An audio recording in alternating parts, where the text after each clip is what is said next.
Chefs are some of the most productive people on the planet. They have to prepare, process, and cook food for sometimes hundreds of people in the span of 2 hours. Over the past few months, I've experienced firsthand how difficult this can be, spilling my fair share of eggs and ruining dinner parties by adding way too much salt. But after reading Dan Charnas' book, Everything in Its Place, I've discovered chefs have a secret weapon, a French cooking philosophy called Mise-En-Place, which means everything in its place. And by integrating the philosophy of Mise-En-Place into my own life, I've become not only a better chef, but also a better college student. In this video, I'm gonna detail 8 ingredients of Mise-En-Place that have helped me in my student life. If this video doesn't convince you to become the next Michelin 5-star chef, at least you'll learn some tips for being a better student in the process. Before I dive into the 8 ingredients, let me explain what Mise-En-Place is in the first place.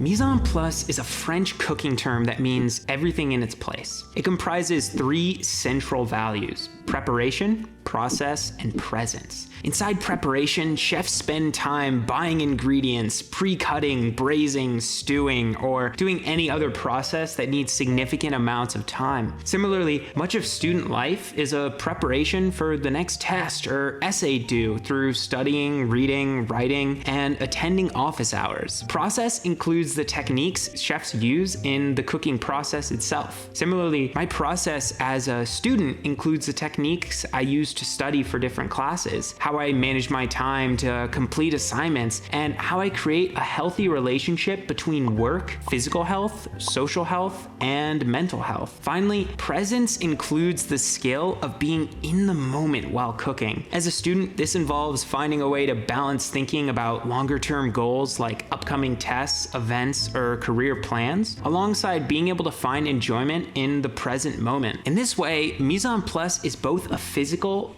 and mental experience. It's a philosophy that understands coming in tune with your mind is just as important as coming in tune with your physical body before doing work. Now that we know what Mise-En-Place is, let's get into the 8 ingredients chefs use to work clean and how we can translate them into student life.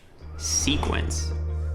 For a chef, sequence is everything. You can't make the sauce until you've made the stock. Can't make the stock until you've roasted the bones and cut the vegetables. You can't roast the bones until the oven is hot, and you can't turn on the oven until you're in the kitchen. Like a chef, I try and break down every activity I do as a student into the sequence I need to get it done. For example, I can't proofread an essay until I've done the writing, can't write until I've done the outlining, and can't outline until I've done the reading. This probably seems incredibly obvious, but knowing which step of the sequence you're in during any student work allows you to be fully present because you're aware it's the only thing you can do at the moment. Charnas encapsulates this idea in the most important process from the entire book, the daily mise. If you take away one thing from this video, do a daily mise. The daily mise is a personal mise-en-place for your workday, a time to clean your physical and virtual spaces, clear your mind, and plot your day. As a student, I do a daily mise every single evening before I prepare for bed. During my daily mise, I journal and reflect on the day. Then I clean out my communication inboxes like email and text and plan my tasks and calendar items for the next day.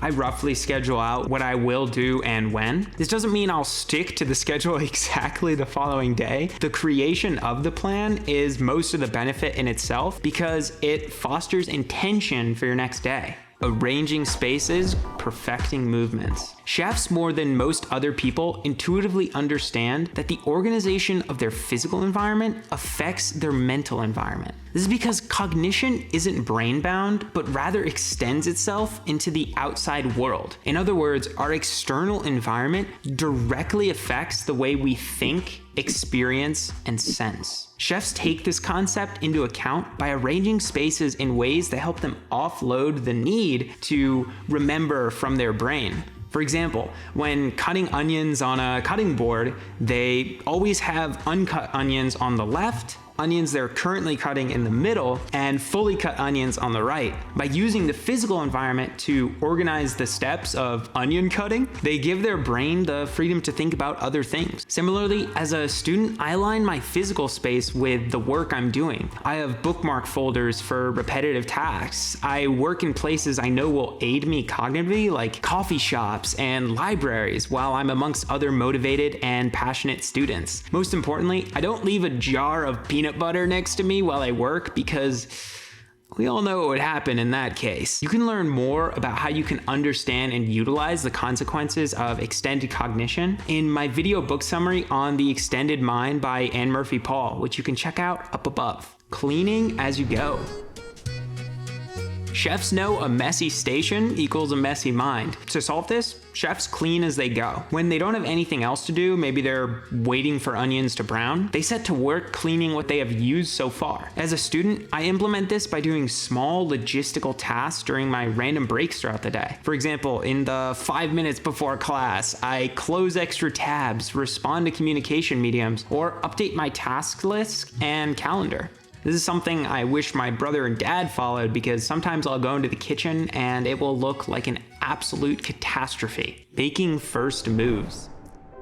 Chefs understand often the first moment counts more than the later ones. If you don't preheat the oven before getting the other things ready for a dish, you can't start cooking. In effect, the preheating of the oven counts more than the preparation of the ingredients with the respective time. As a student, I implement this by developing a two-dimensional concept of time: process and immersive time. Immersive time is worth its face value. 5 minutes of energy now equals 5 minutes of energy later on. Process time, however, can be worth much more than it seems. Consider the consequences of not emailing a professor asking for an extension before doing an assignment late. Those 2 minutes you save not emailing the professor could outweigh the possible hours you spend doing the assignment, which could very well result in a 0. I implement this into my student life by dividing my day into clear periods of immersive and process time. During immersive time, I do tasks like writing an essay for class and blocking all communication with the outside world. During process time, however, usually in the 5 minutes before classes or after lunch, I spend time making my way through my communication mediums. By splitting up the day between clear periods of process and immersive time, I allow myself to be fully present during each, because I know nothing is falling under the rug. When I'm writing, I write. When I'm hanging out with friends, I'm hanging out with friends. Slowing down to speed up.